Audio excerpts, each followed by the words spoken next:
தொழுகையில் கவனம் இல்லை. தொழுகையை முழுமையா கவனத்தோடு தொழ முடியல. எல்லாருக்கும் இருக்கா இல்ல இந்த பிரச்சனை? என்னால தக்பீர் கட்டினாலே அப்பதான் இருக்கு எல்லாம் மறந்த விஷயம் எல்லாம் அங்கதான் ஞாபகம் வருது. சாவி எங்க வச்சோம், போன் எங்க வச்சோம், வீட்டுல என்ன பிரச்சனை, வீட்டுல என்ன சாப்பாடு, மனைவி என்ன சொன்னாங்க, பிள்ளைங்க என்ன பண்ணிட்டு இருக்கும், ஸ்கூல் எப்போ விடுவாங்க, ஆபீஸ்ல என்ன மீட்டிங் இருக்கு, எல்லாம் வெளியே இருக்கும்போது ஞாபகம் வராது. தக்பீர் கட்டின உடனே ஞாபகம் வருது. என்ன செய்யறது? அல்லாஹ் ரப்புல் ஆலமீன் கூறுகிறான், قد أفلح المؤمنون الذين هم في صلاتهم خاشعون. முஃமின்கள் வெற்றி அடைவார்கள், அவர்கள் தொழுகையில் குஷூஓடு தொழுவார்கள். குஷூ ரூஹுஸ் ஸலாத், தொழுகையுடைய ரூஹ் அது. அது இல்லை என்றால் தொழுகை தூக்கி வீசப்பட்டுரும். தொழுகை தூக்கி வீசப்பட்டுரும். நம்ம இன்னைக்கு நான் 5 வக்து தொழுகிறேன், 10 வக்து தொழுகிறேன், ஒரு 2 நாள்ல 10 வக்து தொழுகிறேன், ஒரு வாரத்துல எந்த தொழுகையும் விடல, என் வாழ்க்கையில தொழுகையை விட்டதெல்லாம் கரெக்டா ஃபர்ஸ்ட் ரக்காத்துல போய் தொழுதுறேன் அப்படின்னு நினைக்கிறோம். நாளைக்கு மறுமையில யா அல்லாஹ் நரகவாதியை நிப்பாட்டி இருக்கியா, மஅதல் அல்லாஹ் பாதுகாக்கணும், நான் தொழுதனே. அல்லாஹ் என்ன கேட்பா? தொழுகையில குஷூ இருந்துச்சா? குஷூ உள்ளத்தில் அல்லாஹ்வை பயப்படக்கூடிய தன்மை. அது தக்பீர் கட்டும் பொழுது அப்படியே முகமெல்லாம் சிவந்து அப்படி பணிவு இறைச்சத்தோட பல பேரை பார்த்தீங்கன்னா தக்பீரை 10 முறை கட்டுவாங்க. வஸ்வசா அல்லாஹ் அக்பர் அல்லாஹ் அக்பர் மறுபடியும் அல்லாஹ் அக்பர் கட்டுவாங்க. ஏன்னா அவங்களுக்கு சூரத்துல் ஃபாத்திஹா வரலையா, முழுமையான கான்சென்ட்ரேஷன் வரலையா, அதுக்காக தக்பீரை மீண்டும் மீண்டும் கட்டுவாங்க. இப்படி தொழுதல் குஷூஆ? அது அப்படியே தலையை தாழ்த்தி நெஞ்செல்லாம் அப்படி குனிஞ்சு பணிவா இறையச்சத்தோட அல்லாஹ்வுக்கு முன்னாடி நிக்கிறது குஷூஆ? அல்லாஹ் இந்த குஷூலாம் பார்க்க மாட்டான். உன் முகம் எப்படி இருக்கு, உங்களுடைய வெளிப்படை எப்படி இருக்கு, எங்க பாக்குறீங்க, எப்படி பணிவா இருக்கீங்க, உங்க உடல் அமைப்புல அல்லாஹ் அதெல்லாம் பார்க்க மாட்டான். கல்வில் இந்த பணிவு இருக்கா? ரப்புக்கு முன்னால் நிற்கிறோம் என்ற எண்ணம் இருக்கா? அரசனுக்கு முன்னால் தலைகுனிய போகிறோம் என்ற உணர்வு இருக்கா? இந்த உணர்வு இருந்தால் தொழுகை முழுக்க அல்லாஹ் அங்கீகரிப்பான். இந்த உணர்வு தக்பீர் கட்டும் போது இல்ல, சலாம் கொடுக்கும் போது இல்ல, வெளியே போகும் போது இல்லைன்னு சொன்னா இந்த தொழுகை அப்படியே அவனுக்கு தூக்கி கொடுத்துருங்கன்னு அல்லாஹ். நீ யாருக்கோ தொழுது இருக்க வச்சுக்கொண்டுருவான். அல்லாஹ் ரப்புல் ஆலமீன் குஷூஓடு தொழுகையை தொழக்கூடிய பாக்கியத்தை தருவானாக. முதலில் குஷூ வருவதற்கு செய்ய வேண்டியது என்ன? குஷூ கல்பில் உள்ளது. கல்புல என்ன இருக்கோ அதான் தொழுகையில வரும். கல்புல அல்லாஹும் அல்லாஹ்வுடைய ரசூலும் மறுமையும் இருந்தா தொழுகையும் அல்லாஹ்வும் ரசூலும் மறுமையும் வரும். கல்புல ஷஹவாத்தும் சுபஹாத்தும் இருந்தா வெளிப்படையிலும் ஷஹவாத்து சுபஹாத்தா வரும். ஷஹவாத்னா என்ன? மனோ இச்சைகள், அசிங்கமான விஷயங்கள். சுபஹாத்னா ஒரு சத்தியத்தை அசத்தியமா பார்க்கிறது, அசத்தியத்தை சத்தியமா பார்க்கிறது. ஷஹவாத்திலிருந்து வெளியே வரணும்னா என்ன செய்யணும்? என்ன செய்யணும்? பாவங்கள், அசிங்கமான விஷயங்கள் வெளியே வரணும் என்ன செய்யணும்? தௌபா செய்யணும். சுபஹாத் சத்தியத்தை அசத்தியமா பார்க்கிறது, ஹலால ஹராமா பார்க்கிறது, ஹலால ஹராமா பார்க்கிறது, ஹராம ஹலாலா பார்க்கிறது. இப்படி இருந்தால் என்ன செய்யணும்? தௌபா செய்யணுமா? இவரு இல்ம கத்துக்கணும், இல்ம கத்துக்கணும். இப்ப இந்த ஷஹவாத்தும் சுபஹாத்தும் யாருடைய கல்புல இருக்கோ இவங்களால குஷூவா தொழ முடியாது. தொழுகைங்கிறது தக்வாவை உருவாக்குற ஃபேக்டரி கிடையாது. தக்வா உருவாக்குற ஒரு மிஷின் கிடையாது. தொழுகை தக்வாவை சமர்ப்பிக்கிற இடம். தொழுகையுடைய வெளியில எப்படி உங்களுடைய நிலைமை அல்லாஹ்வோடு இருக்கோ அதே நிலைமை தான் தொழுகைக்கு உள்ளேயும் இருக்கும். வெளியே ஹராம செஞ்சுட்டு, வெளியே ஜினாவை செஞ்சுட்டு, வெளியே ரிபாவை வாங்கிட்டு, வெளியே அல்லாஹ்வை மறந்துட்டு, வெளியே அல்லாஹ்வுடைய கட்டளைகளை மீறிட்டு தொழுகையில தக்பீர் கட்டின ஒண்ணு அல்லாஹ்வுடைய ஞாபகம் வராது. இப்போ இதான் நமக்கு முதல் டெஸ்ட். அல்லாஹு அக்பர்னு தக்பீர் கட்டின உடனே கல்புல இருந்து என்ன வெளியே வருதோ அதுதான் கல்புல இருக்கு. துன்யா வெளியே வந்துச்சு, ஆபீஸ் வெளியே வந்துச்சு, ஒய்ஃப் வெளியே வந்தாங்க, மனைவி வெளியே வந்தாங்க, பிள்ளைங்க வெளியே வந்தாங்கன்னா கல்புல இருக்கிறது இந்த சாக்கடைகள் தான். இவங்க சாக்கடைகள் இல்லை, அல்லாஹ் மறந்து கல்புல இருக்கக்கூடிய இந்த அசுத்தங்கள். இப்போ இதை வெளியே தூக்கி போடாத வரைக்கும் குஷூ வராது. சொல்றது கிளியரா? கல்புல என்ன இருக்கோ அதான் தொழுகையில வரும். தொழுகையில உட்கார்ந்து கல்புல அமுக்க முடியாது. இப்படித்தான் நீ வரணும்னு சொல்லி முடியாது. மனிதனாவ முடியாது. அல்லாஹ் ரப்புல் ஆலமீன் பாதுகாக்கணும். இரண்டாவது, தொழுகையில நிற்பதற்கு முன்னால ஒருத்தனை பயந்து கொள்ளணும். யார் அவன்? ஹன்சம். அவன் பேர் என்ன? ஹன்சம் அல்லது ஹின்சம் அல்லது ஹுன்சம். இந்த மூணுமே அரபி லஃப்ல சொல்லலாம். ஹன்சம், இவனை பயப்படணும். யார் இவன்? அபு உஸ்மான் இப்னு அபி ஆஸ் ரலியல்லாஹு அன்ஹு அல்லாஹ்வுடைய ரசூல்ட்ட வராங்க. ரசூலுல்லாஹி ஸல்லல்லாஹு அலைஹி வஸல்லம் அவங்கள, நான் தொழுகையில தக்பீர் கட்டின உடனே எனக்கும் தொழுகைக்கும் இடையில அல்லது ஓதுறதுக்கும் தொழுகைக்கும் இடையில ஷைத்தான் வர்றான். நம்ம கேட்க வேண்டிய கேள்வி. ரசூலுல்லாஹி ஸல்லல்லாஹு அலைஹி வஸல்லம் சொன்னாங்க, தாக்க ஷைத்தான், அவன் ஒரு ஷைத்தான், யுகாலு லஹு ஹன்சம், அவன் பேர் ஹன்சம். ஜின்களுடைய வகையில இவனும் ஒரு வகை ஹன்சம். இவன் வந்தால் அல்லாஹ்விடத்தில் ஷைத்தானை விட்டு பாதுகாப்பை தேடுங்கள். அஊது பில்லாஹி மினஷ் ஷைத்தானிர் ரஜீம். அப்படியும் செல்லவில்லை என்றால் இடதுபுறம் திரும்பி கொஞ்சம் இது போன்று வஸ்குல் செய்து கொள்ளுங்கள். இடதுபுறம் திரும்பி வஸ்குல் செய்யணும் சொல்லி பக்கத்தில் நிற்கிறவர் மேல செஞ்சிடக்கூடாது. கொஞ்சம் தலையை கொஞ்சம் சைடா திருப்பி இடதுபுறம் திருப்பி வஸ்குல் என்று செய்தல் ஷைத்தானிடமிருந்து பாதுகாப்பை தரும். முதல் அஊது பில்லாஹி மினஷ் ஷைத்தானிர் ரஜீம். இரண்டாவது, இதையும் தொழுகையில வந்து செஞ்சா மட்டும் ஆகாது. ஷைத்தானை விட்டு தன்னுடைய வாழ்க்கையில எல்லா விஷயத்திலையும் விலகி நிற்கிறவருக்கு அஊது பில்லாஹி மினஷ் ஷைத்தானிர் ரஜீம் சொன்னா ஷைத்தான் ஓடுவான். கல்பிலேயே ஷைத்தானுக்கு பங்களா கட்டி வாடகை வாங்காம தங்க வச்சிருந்தா என்னதான் வரும்?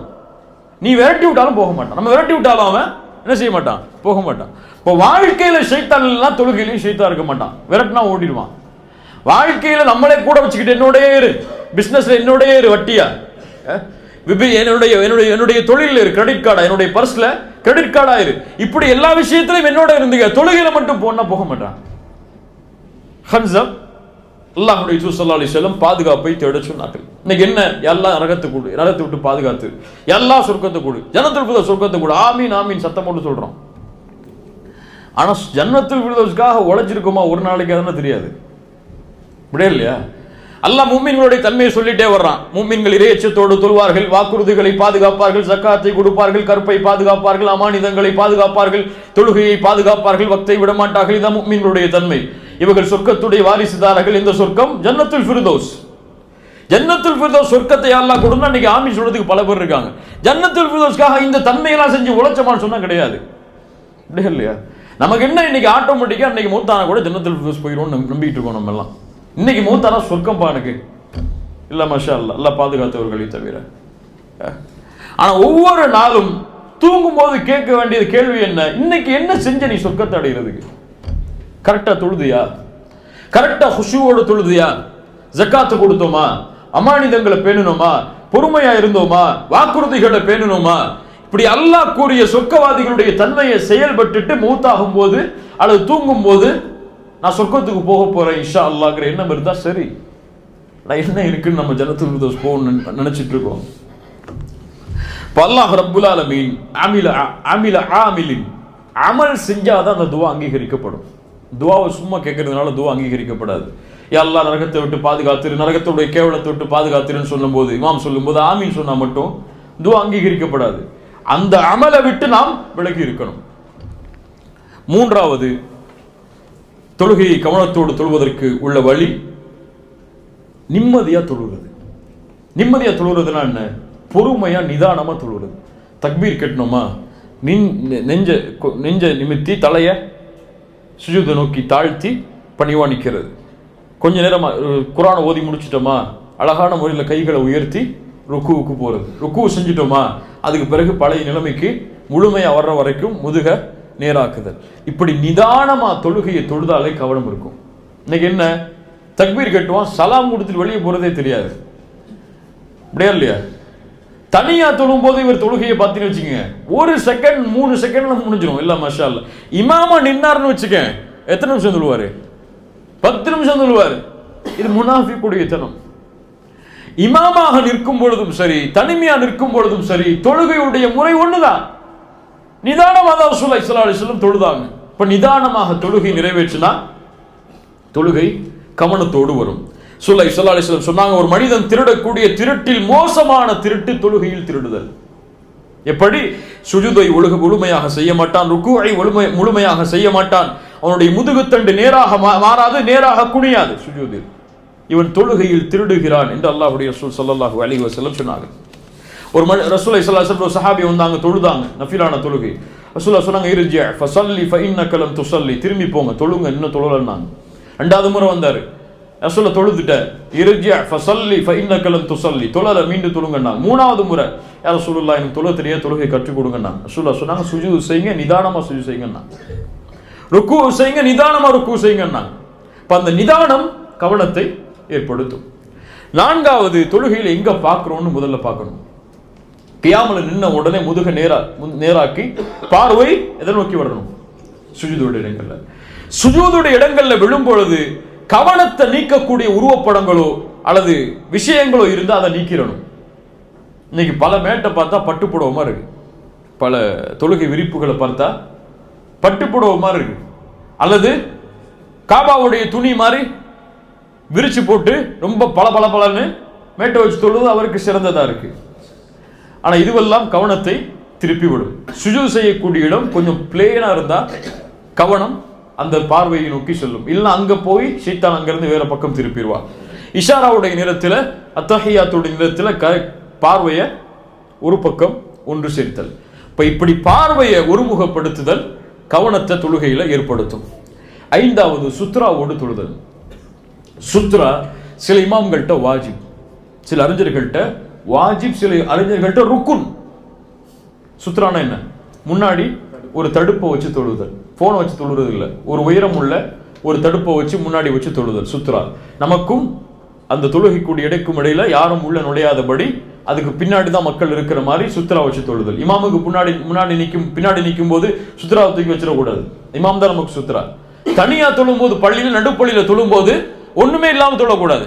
சில அறிஞர்களிடத்தில் அந்த தொழுகை ஏற்றுக்கொள்ளப்படாதுன்னு சொல்லக்கூடிய அறிஞர்கள்லாம் இருக்கிறாங்க. ஆனா சுத்ராவை கவனத்தோடு முன்னாடி வைத்தல். சுத்ரா இல்லாம ஒரு இமாம் தொழுதா கூட ஒரு சேரை கொண்டு வந்து முன்னாடி வச்சுட்டு போயிடணும். இது ரசூலுல்லாஹி ஸல்லல்லாஹு அலைஹி வஸல்லம் உடைய சுன்னா. இதை செய்தால் தொழுகை கவனமா இருக்கும். நமக்கும் அந்த இடத்துக்கும் இடையில ஒரு தடுப்பு இருந்துச்சுன்னு சொன்னா அதை தாண்டி நம்முடைய பார்வை போகாது. இல்லை யாரை கிராஸ் பண்ணுவா, யாரு போவான்னு அந்த பார்வையிலே நம்முடைய பார்வை திரும்பிட்டு இருக்கும். ஆறாவது, ஹுஷூங்கிறது, முடிச்சிடலாம் 5 நிமிஷத்துல. ஹுஷூங்கிறது தொழுகைக்குள்ள ஆரம்பிக்கிறது இல்லை, வீட்டுல இருந்து கிளம்பும் போதே ஆரம்பிக்கணும். ஸல்லல்லாஹு அலைஹி வஸல்லம் அதனால தான் உது செஞ்சு கிளம்புங்கன்னாங்க. தொழுகைக்கு போகும்போது நிதானமா போங்கன்னாங்க.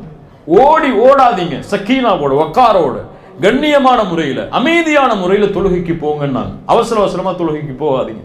எது கிடைக்குதோ அதை ஏற்றுக்கொள்ளுங்க, எது கிடைக்கலையோ அதை முழுமைப்படுத்துங்கன்னாங்க.